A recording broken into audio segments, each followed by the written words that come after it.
thinking about Ferlinghetti. And I chose two things, and I'm happy with what I chose. I found this kind of essay-like thing that he wrote about painting. I'm sometimes, although not recently, an abstract painter, and so this really kind of sang to me a little bit of it. Oh, and then, but I had to edit it, it was too long. But then, as I was sitting here, I realized there's a chunk that I want, so that's on my phone, if I can find it.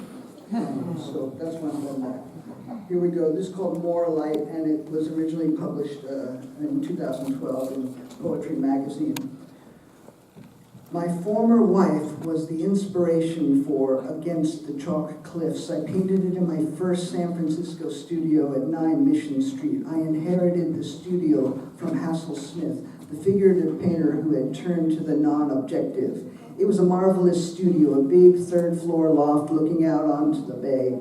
There was no heat except for a small pot-bellied stove, and there was no electricity above the ground floor, just like Paris, which I had just left. The rent was $29 a month. There was an Alcoholics Anonymous Seven Seas Club on the second floor, and during the great waterfront strike of the 30s, labor leaders also had their offices there. All I wanted to do was paint sunlight on the side of a house, said Edward Hopper, or words to that effect. And there have been legions of poets and filmmakers obsessed with light. I would side with the irrational visionary romantic who says light came first and darkness but a fleeting shadow to be swept away with more light. More light, cried the great poet Goethe, dying. Poets and painters are the natural bearers of it, and all I ever wanted to do was paint light on the walls of life. I never wanted to be a poet. It chose me. I didn't choose it. One becomes a poet almost against one's will, certainly against one's better judgment. I wanted to be a painter, but from the age of 10 onward, these damn poems kept coming. Perhaps one of these days they will leave me alone and I can get back to painting. Growing up in New York, I naturally identified with the New York abstract expressionists who were my contemporaries, and I tried to paint like de Kooning and Franz Klein and Robert Motherwell, but I didn't really have at all the same vision, since the human figure, man or woman, always seemed to surge forth. I expressed this conflict later in a painting called Triumph of the New York School, a large canvas with black linear forms superimposed on humans. I make a distinction between non-objective and abstract. A non-objective painting is not an abstract of an actual object or scene. It is a new creation, having no referent outside itself. Thus, abstract expressionist is a misnomer, but that is how they came to be known due to a certain critic's sloppy semantics. The kind son of Impressionism makes poems out of light and shade. The broken light of abstract expressionism makes poems out of chaos. Images appear and disappear in poetry and painting, out of a dark void and into it again, messengers of light and rain, raising their bright flickered lamps and vanishing in an instant, yet they can be glimpsed long enough to save them as shadows on a wall in Plato's cave. Through art, create order out of the chaos of living. What is any particular body doing on earth anyway, and what is its mysterious existence? Have wide-angle vision, each look a world glance, express the vast clarity of the outside world, the sun that sees all, the moon that strews its shadows on us, quiet garden ponds, willows where the hidden thrush sings, dusk falling along the river run, and the great spaces that open out upon the sea, high tide and the heron's call, and the people, yes, the people all around the earth speaking Babel tongues, give voice to them all. Poetry is the shortest distance between two humans. Art is not chance. Chance is not art, except by chance. The sunshine of poetry casts shadows. Paint them too. Paint like a fiend, awake, obsessed. What is important in painting is its fascinating, mysterious manifestations of life. So tell me what life is to you in your paintings. Be an enthusiast. Get excited. Don't just sit there. Excite the imagination. The art has to make it on its own without explanations, and it's the same for poetry. If the poem or the painting has to be explained, then it's a failure in communication. And then this one is called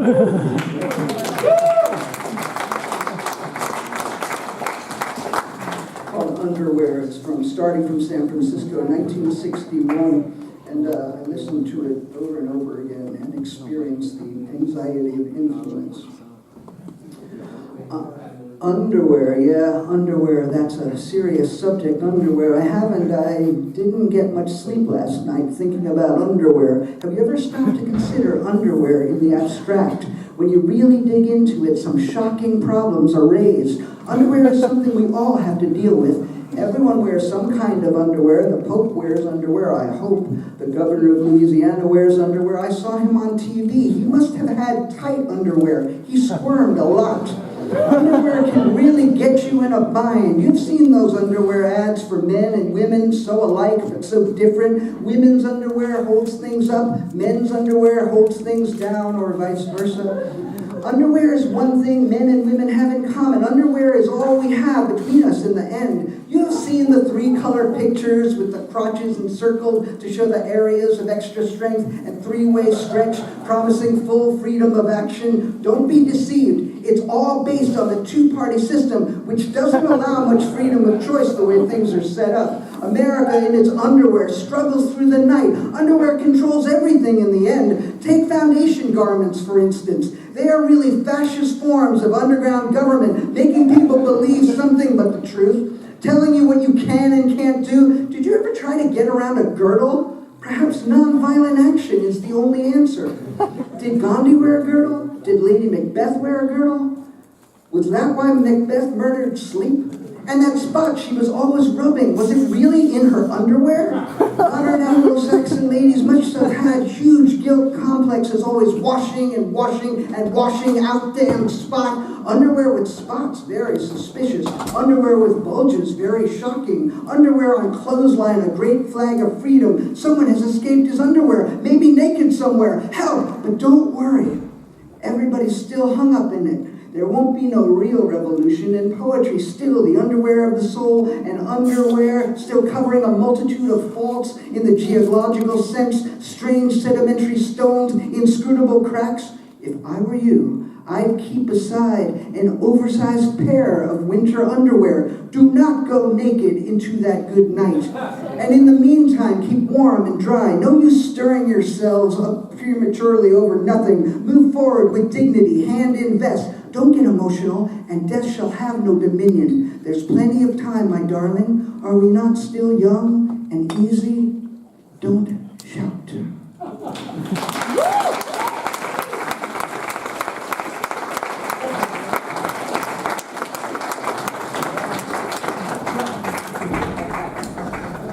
Next is Lee Ranaldo.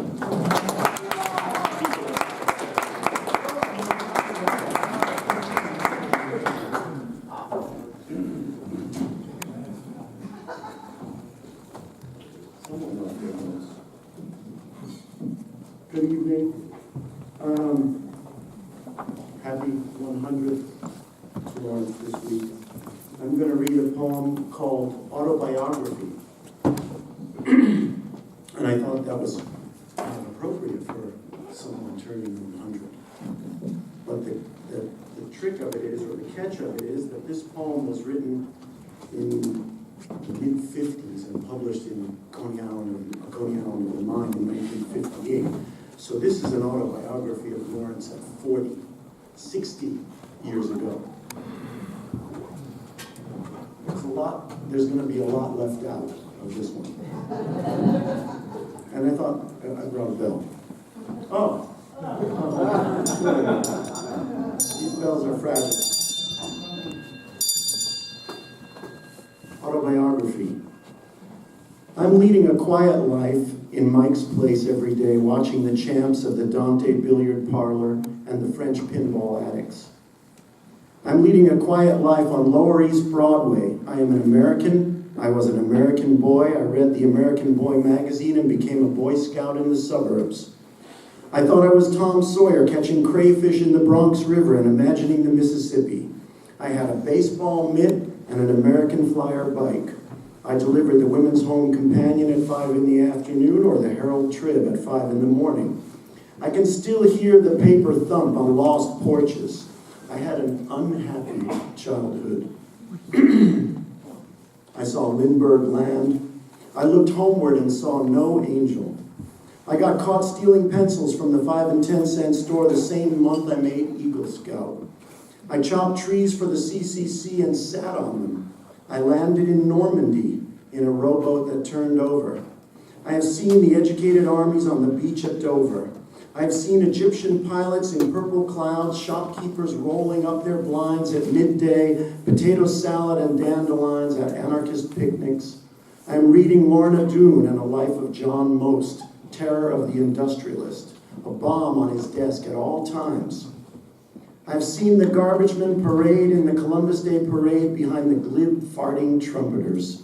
I have not been out to the cloisters in a long time, nor the Tuileries, but I keep thinking of going. I've seen the garbagemen parade when it is snowing. I have eaten hot dogs in ballparks. I have heard the Gettysburg Address and the Ginsburg Address. I like it here, and I won't go back from where I came. I, too, have ridden boxcars. I have traveled among unknown men. I have been in Asia with Noah in New York. I was in India when Rome was built. I have been in the manger with an ass. I have seen the eternal distributor from a white hill in South San Francisco and the laughing women of Luna Park, outside the funhouse in a great rainstorm, still laughing. I have heard the sound of revelry by night. I have wandered lonely as in a crowd. I'm leading a quiet life outside of Mike's place every day, watching the world walk by in its curious shoes. I once started out to walk around the world, but ended up in Brooklyn. That bridge was too much for me. I have engaged in silence, exile, and cunning. I flew too near the sun and my wax wings fell off. I'm looking for my old man who I never knew. I'm looking for the lost leader with whom I flew. Young men should be explorers. Home is where one starts from. But mother never told me there'd be scenes like this. World weary, womb weary, I rest. I have traveled. I have seen Goof City. I have seen the mass mess. I have heard Kid Ory cry. I have seen a tombstone preach. I have heard Debussy strain through a sheet. I have slept in 100 islands where books were trees. I have heard the birds that sound like bells. I have worn gray flannel trousers and walked up the beach of hell. I have dwelt in 100 cities where trees were books. What subways were taxis? What cafes? What women with blind breasts, limbs lost among skyscrapers? I have seen the statues of heroes at Carrefours, Danton weeping at the metro entrance, Columbus in Barcelona, pointing westward up the Ramblas toward the American Express, Lincoln in his stony chair and a great stone face in North Dakota. I know that Columbus did not invent America. I have heard 100 housebroken Ezra Pounds. They should all be freed. It is long since I was a herdsman.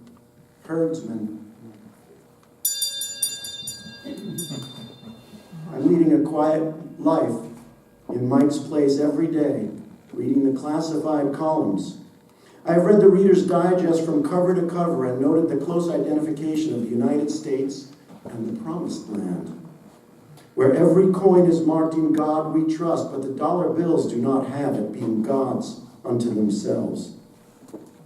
I read the Want Ads daily, looking for a stone, a leaf, an unfound door. I hear America singing in the yellow pages. One could never tell the soul has its rages. I read the papers every day and hear humanity amiss in the sad plethora of print. I see where Walden Pond has been drained to make an amusement park. I see they're making Melville eat his whale. I see another war is coming, but I won't be there to fight it. I have read the writing on the outhouse wall. I helped Kilroy write it. I marched up Fifth Avenue blowing on a bugle in a tight platoon, but hurried back to my Casbah looking for my dog. I see a similarity between dogs and me.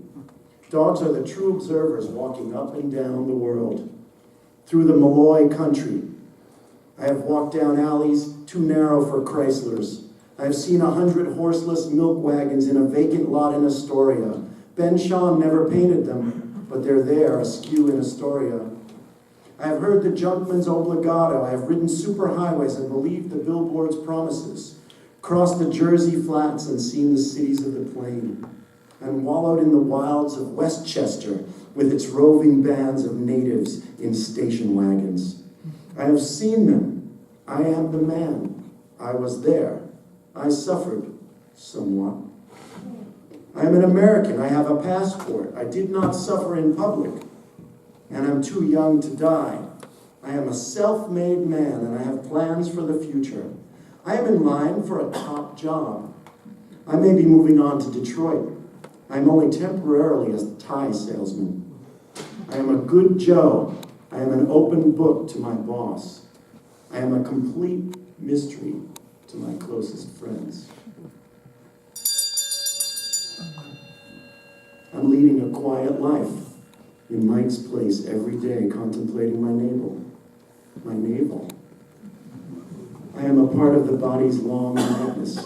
I have wandered in various nightwoods. I have leaned in drunken doorways. I have written wild stories without punctuation.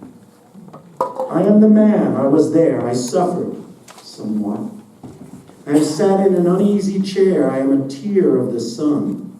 I am a hill where poets run. I invented the alphabet after watching the flight of cranes who made letters with their legs. I am a lake upon a plain. I am a word in a tree. I am a hill of poetry. I am a raid on the inarticulate. I have dreamt that all my teeth fell out, but my tongue lived to tell the tale. For I am a still of poetry. I am a bank of song. I am a player piano in an abandoned casino on a seaside esplanade in dense fog, still playing. I see a similarity between the laughing woman and myself. I have heard the sound of summer in the rain. I have seen girls on boardwalks have complicated sensations. I understand their hesitations. I am a gatherer of fruit. I have seen how kisses cause euphoria. I have risked enchantment.